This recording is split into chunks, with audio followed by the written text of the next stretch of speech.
ఇంకొకటిసారి దీంట్లో interesting factor, flash బ్యాక్లో కృష్ణదేవరాయ గారి గెటప్ అనేది బాలకృష్ణ గారు చేస్తున్నారు అనుకున్నారు. ఆ లుక్ టెస్ట్ అవన్నీ ముందు జరిగావా?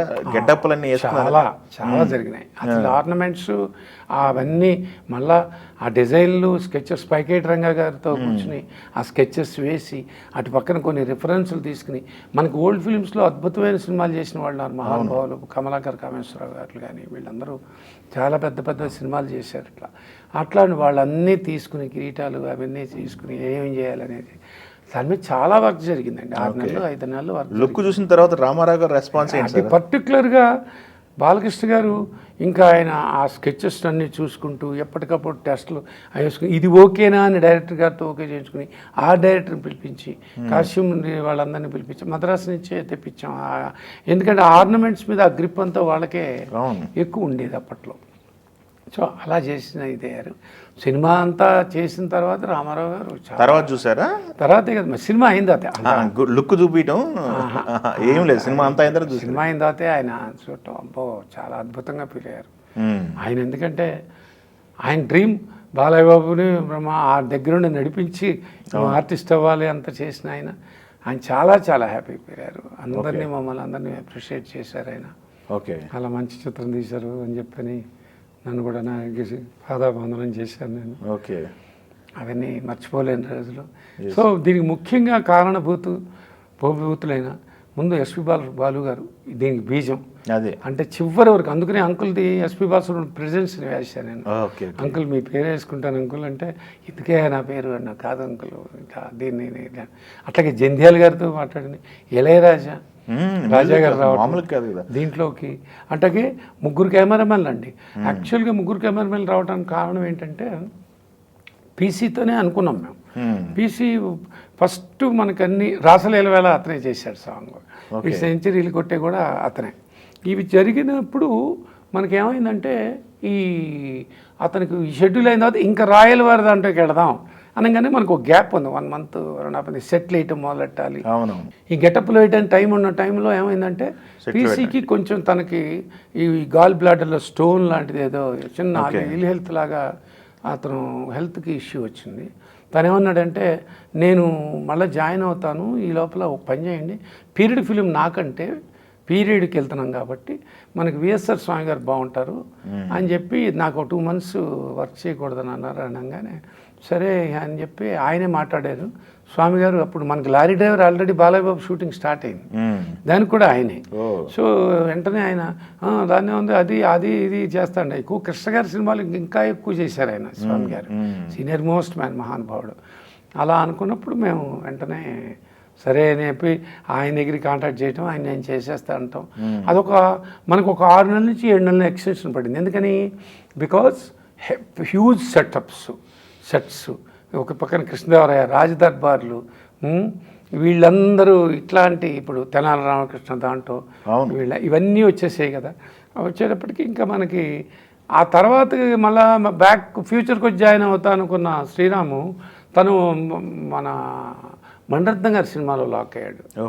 తిరుడా దొంగనో ఏదో అలా లాక్ అయ్యేటప్పటికి ఈయన వెంటనే అన్నారు నో ప్రాబ్లం, కబీర్లాల్ నాకు బాగా క్లోజ్ అని చెప్పి డైరెక్టర్ గారు తీసుకురావటం. ఈ రకంగా దానికి 3 మహానుభావులు కెమెరామెన్.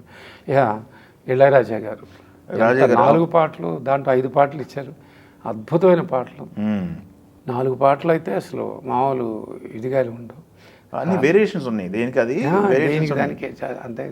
పీకేటి రంగా గారి కళా నైపుణ్యం దర్బార్లు వేయటం కానీ, అట్లాగే జంధ్యాల గారు వాళ్ళిద్దరిని జంధ్యాల గారిని మన ఈయన డైరెక్టర్ గారిని శ్రీనివాసరావు గారిని కలిపే అదృష్టం నాకే దక్కింది. ఫస్ట్ సినిమా డైలాగ్స్ ఆయన కాంబినేషన్లో. అవును, కాంబినేషన్. ఓకే, అప్పటికే బాగా బోల్డ్ నెంబర్ ఆఫ్ ఫిల్మ్స్ ఎక్కువ చేస్తున్న డైరెక్టర్ ఈయన మన ఎవరు జంధ్యాల గారు. చాలా బిజీగా ఉన్నా కూడా నేను రాస్తాలే కృష్ణ అన్న. నేను చిన్నోడు పెద్దోడు కూడా ఆయనే రాశారు. అది నేను 2 సినిమాలు రాయించుకున్నాను ఆయనతో. సినిమా చేయలేకపోయాను కానీ చేద్దాం అనుకుని అది నాకు కుదరపోయినా ఈ రకమైన ఆయన రైటర్గా అయితే మీరు పని చేయించుకున్నారు. అట్లాగే గౌతమ్ రాజు గారు దాదాపు 1000 సినిమాలు చేసిన సీనియర్ మోస్ట్ గౌతమ్ రాజు గారు దీనికి ఎడిటర్ అవటం. సో మహానులందరూ దీని మీద చేశారండి. అలా పండగలాగా ఉండేది. అంటే సెట్కి వెంకటేష్ బాబు వచ్చారు, నాగార్జున గారని, అజారు దీనిలు ఒకళ్ళు కాదు ఇక చాలామంది అట్ట పండగలాగా వస్తూ పోతుంది. ఎందుకు ఇది ఏంటిది ఇంత సెట్, ఇదేంటి ఫ్యూచర్టా, బ్యాక్ టు ఫ్యూచర్టా, ఒక కొత్తదనం, వాట్స్ హ్యాపెనింగ్ అని. రాజేంద్ర కుమార్ ఆర్టిస్ట్, రాజ్ కుమార్ సంతోషి డైరెక్టర్, చాలామంది వచ్చారు. ఓ ఓకే. అలాంటి ఇది ఎంతోమందో అట్లా. కొంతమంది మేము ఫోటోలు తీయగలిగాం, కొన్ని తీయలేకపోయాం. ఎంత అయిన తర్వాత కూడా ఈ సినిమా ప్రమోషన్స్కి వచ్చి, అప్పట్లో మనకి ఏ ఛానల్స్ లేవు ప్రైవేట్, దూరదర్శన్ తప్పితే. దూరదర్శన్లో మనం 10 సెకండ్ ట్రైలర్స్ వేస్తుండేవాళ్ళం. ఆ టైంలో కూడా మాకు చిరంజీవి గారు ఒక 10 సెకండ్ యాడ్ ఇచ్చారు. చాలామందికి తెలియని నిజం అది. అద్భుతం. సినిమాకి టైం మిషన్ మీద మాట్లాడుతూ ఆయన 15 నుంచి 20 సెకండ్లు యాడ్ ఇచ్చారు. అట్లాగే విజయశాంతి గారు, అదే నేను నాకు డౌట్ ఉంది, ఇక్కడ విన్నాను. విజయశాంతి గారే చెయ్యాలి, తనకి బాగా ఇష్టం పడింది. మోహిని గారి క్యారెక్టర్ విజయశాంతి గారు హీరోయిన్ క్యారెక్టర్ అనుకున్నది. కాకపోతే ఏమైందంటే మన భలే దొంగ పడ్డ తర్వాత కరెంట్ ఫిల్మ్ లారీ డ్రైవర్ తనే జరుగుతుంది, మంది పేర్లలే. ఇది ఇలా ఉండగా పర్వాలేదు, అయినా కూడా చేద్దామని అందరం అనుకున్న తర్వాత నెక్స్ట్ సినిమాకి తల్లిదండ్రులని పిఏపి వాళ్ళది ఉంది. అది బాలకృష్ణ గారి దీన్ని, విజయశాంతిది. ఆ combination already signed agreement. So ఆయన సుబ్బారావు గారిని వెళ్ళి నేను అడిగా, సుబ్బారావు గారు నాకు విజయశాంతి గారిని ఇవ్వండి సార్ అంటే, లేదు కృష్ణ గారు ఆ కాంబినేషన్ కోసమే నేను మీకోసం వెయిట్ చేస్తాను, మీ సినిమా అయ్యేదాకా అని అన్నారు. సరేనండి అని చెప్పాను. తర్వాత చాలామంది ట్రై చేసాం.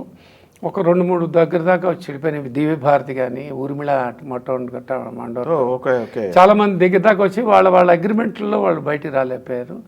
అట్లా రావటం వలన ఆ తర్వాత మెడ్రాస్ వచ్చేసి నేను కూడా బాంబే వెళ్ళి నేను మన పిసి శ్రీరామ్ చాలా వేట మొదలెట్టాం. తర్వాత ఇక మన వల్ల కానప్పుడు ఏం జరిగిందంటే, ఇక వచ్చేసిన తర్వాత ఈరమాన రోజావే అని ఒక సినిమా జరుగుతుంది, పిసి చెప్పాడు. ఆ సినిమాలో ఒక అమ్మాయి బాగుంది, కళ్ళు అవి బాగున్నాయి, క్లోజులు బాగుంటాయి, మీరు ఒకసారి పిలిపించండి అని మేకప్ టెస్ట్ చేయించి, ఈ మోహిని మేకప్ టెస్ట్ చేయించి తమిళ్ తెలుగు సైమల్టేనియస్గా చేసింది అమ్మాయి. ఓకే అన్న తర్వాత తమిళ్ అంటే వేరే సినిమా, అది కథ వేరే. ఆ అమ్మాయి అక్కడ చేస్తూ మనకి చేస్తూ మంది కొంచెం తర్వాత దీంట్లోకి వెళ్ళి తర్వాత 2-3 సినిమాలు తెలుగులో కూడా చేసింది. తర్వాత అమ్మాయి మ్యారేజ్ చేసుకుని డైవర్ట్ అయిపోయింది. ఆ రకంగా మోహిని వచ్చింది మాట. Okay okay.